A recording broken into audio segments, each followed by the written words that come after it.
नमस्कार दर्शकों, स्वागत है आपका जेएमएच न्यूज चैनल में। चलिए जानते हैं आज की बड़ी नॉन स्टॉप खबरें। सबसे पहले बात कर लेते हैं उत्तर प्रदेश आंगनबाड़ी भर्ती जांच के दायरे में आ चुकी है। महिला कल्याण मंत्री बेबी रानी मौर्य ने बड़ा बयान दिया। कहा है कि 22,000 से अधिक जो प्रदेश के आंगनबाड़ी कार्यकर्ताओं की भर्ती हुई है, इसमें मिल रही गड़बड़ियों की शिकायत पर जांच कराई जाएगी। जो भी दोषी होगा उसके खिलाफ सख्त कार्रवाई अमल में लाई जाएगी।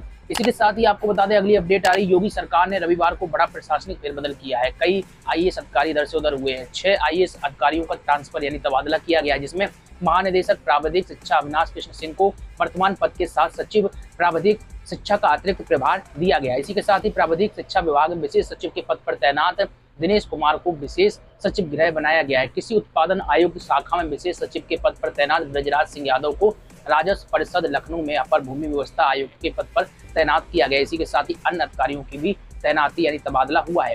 इसी के साथ ही बात कर लेते हैं, संभल जनपद प्रशासन ने छात्रों को खास पुस्तक विक्रेताओं से किताबें खरीदने के लिए मजबूर करने वाले और सरकार के नियमों का उल्लंघन कर निजी प्रकाशकों की पाठ्य पुस्तकों का इस्तेमाल करने के मामले में 33 निजी स्कूलों पर 1-1 लाख का जुर्माना ठोका है।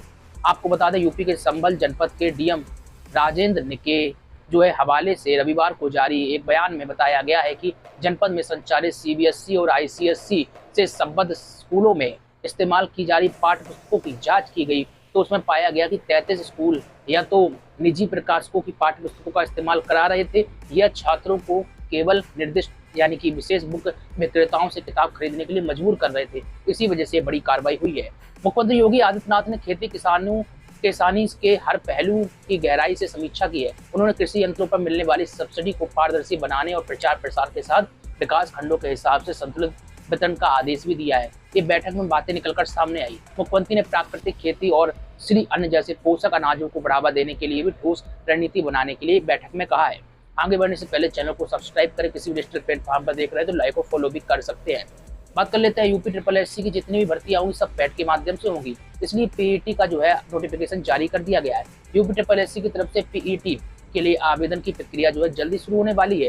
आपको बता दें, इस परीक्षा के माध्यम से ही लेखपाल समेत कई पदों पर भर्तियां होंगी। आवेदन की प्रक्रिया 14 मई 2025 से शुरू होने वाली है। फेसबुक, इंस्टाग्राम, किसी भी डिजिटल प्लेटफॉर्म पर देख रहे हैं तो लाइक और फॉलो करें। चलिए बात कर लेते हैं, यूपी सरकार ने पूरे राज्य में नकली हेलमेट के खिलाफ सख्त अभियान छेड़ दिया है। इस मुहिम का मकसद न केवल नकली और घटिया हेलमेट की बिक्री को रोकना है, बल्कि जनता को BIS प्रमाणित यानी कि bureau of Indian standards helmet के महत्व के बारे में जागरूक भी करना है। उत्तर प्रदेश परिवहन विभाग ने अब ऐसे नकली हेलमेट बेचने वालों के खिलाफ अभियान शुरू कर दिया है। अगर कोई भी नकली हेलमेट बेचता या पहनते हुए पकड़ा गया तो उसके खिलाफ FIR दर्ज की जाएगी। इसी के साथ ही बात कर लेते हैं, उत्तर प्रदेश में लगातार अवैध मदरसों पर प्रशासन की कार्रवाई जारी है। श्रावस्ती में अब तक 75 से अधिक मदरसों को सील कर नोटिस जारी किया जा चुका है। रविवार को भी 5 मदरसों व एक ईदगाह को प्रशासन ने बुलडोजर से ध्वस्त करा दिया, जो सरकारी जमीन पर बना हुआ था। खैर, बात कर लेते हैं, अगली अपडेट आ रही है, पूरे उत्तर प्रदेश में 5 मई को मृदा स्वास्थ्य कार्ड योजना के तहत एक अभियान चलाया जाएगा। इस अभियान का उद्देश्य खरीफ सीजन के लिए निर्धारित 11.56 लाख मृदा नमूनों के लक्ष्य को पूरा करना है। इस अभियान के तहत किसानों को 12 मानकों पर आधारित निःशुल्क मृदा स्वास्थ्य कार्ड भी प्रदान किए जाएंगे। ये सब बातें बैठक में निकल कर आई, जिससे किसान अपने खेत की मिट्टी के स्वास्थ्य को ध्यान में रखकर वैज्ञानिक तरीके से उर्वरकों का प्रयोग कर पाएंगे। इसी के साथ ही गौवंशों की सुरक्षा को लेकर अपडेट आ रही है। मुख्यमंत्री योगी आदित्यनाथ ने निराश्रित गौवंश संरक्षण केंद्रों को आत्मनिर्भर बनाने के लिए ठोस प्रयास करने के दिशा निर्देश आज दिए हैं। सीएम योगी ने बैठक में कहा है कि गोबर से निर्मित प्राकृतिक पेंट का प्रयोग सरकारी भवनों में किया जाए। सीएम योगी ने पशुपालन और दुग्ध विकास विभाग की समीक्षा बैठक की और अधिकारियों को ये दिशा निर्देश दिए। इसी के साथ ही गोबर से निर्मित प्राकृतिक पेंट का उपयोग सरकारी भवनों में किया जाएगा तथा इस पेंट संयंत्र की संख्या भी बढ़ाई जाएगी। इसी के साथ ही लगातार बैठकों का दौर रविवार को भी जारी रहा। सरकारी आवास पर जनता दर्शन का कार्यक्रम भी हुआ, जिसमें प्रदेश के विभिन्न हिस्सों से आए 60 से अधिक फरियादियों ने अपनी अपनी समस्याएं प्रस्तुत की, जिनका निराकरण करने के लिए अधिकारियों को दिशा निर्देश सीएम ने दिए हैं। बात कर लेते हैं, सरकार केंद्रीय कर्मचारियों और पेंशनर्सों को जल्दी खुशखबरी यानी गुड न्यूज दे सकती है।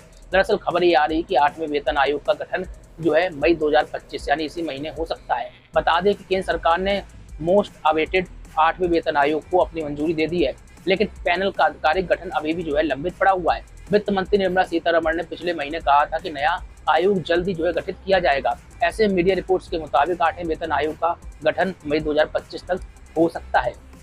बात कर लेते हैं 16 जून से आपको यूपीआई यानी कि यूनिफाइड पेमेंट इंटरफेस की बेहतर सेवाएं मिलेंगी।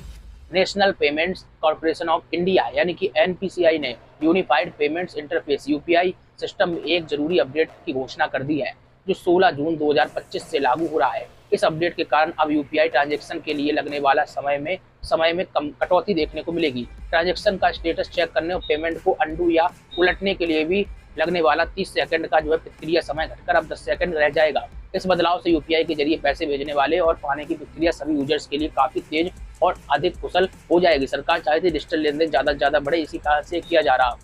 यूपी में विधानसभा चुनाव में अभी 1.5 साल से अधिक का समय बाकी है, लेकिन सपा यानी समाजवादी पार्टी तैयारी कर रही है। सपा के अध्यक्ष अखिलेश यादव ने मतदाताओं से अपने वादे पहले ही बताना शुरू कर दिए हैं। उनका ध्यान अब ओबीसी यानी कि पिछड़ा वर्ग पर है। उन्होंने राज्य में हाल ही के चुनाव में ज्यादातर भाजपा का समर्थन किया है।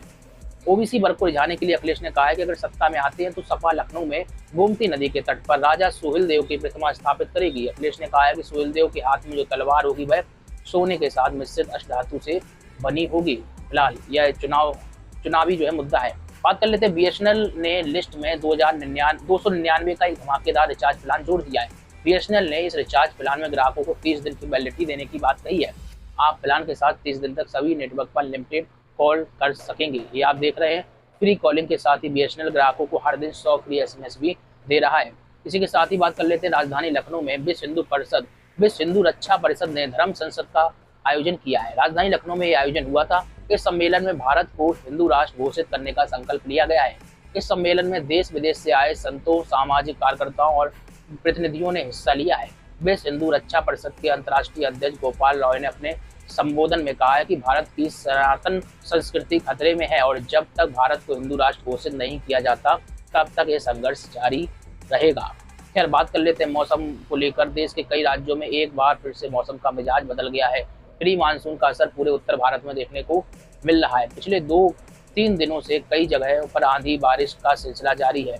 उत्तर प्रदेश में 5 मई को लेकर मौसम का मिजाज मिला जुला देखने को मिलेगा। पूर्वी यूपी यानी वाराणसी, प्रयागराज, आजमगढ़ में हल्की से मध्यम बारिश और 50 से 60 किलोमीटर प्रति घंटे की रफ्तार से हवाओं के चलने के साथ ही येलो अलर्ट जारी कर दिया गया है। पश्चिमी यूपी की बात करें तो मेरठ, आगरा में आंशिक बादल और धूल भरी आंधी की संभावनाएं जताई गई हैं।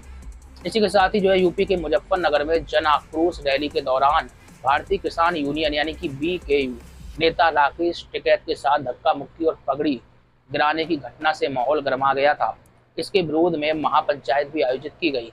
पुलिस ने टिकैत की पगड़ी गिराने के आरोपी शख्स को पकड़ लिया है, जो आप देख रहे हैं, जिसने घटना के लिए माफी मांगी है। पुलिस की तरफ से वीडियो भी शेयर किया गया है।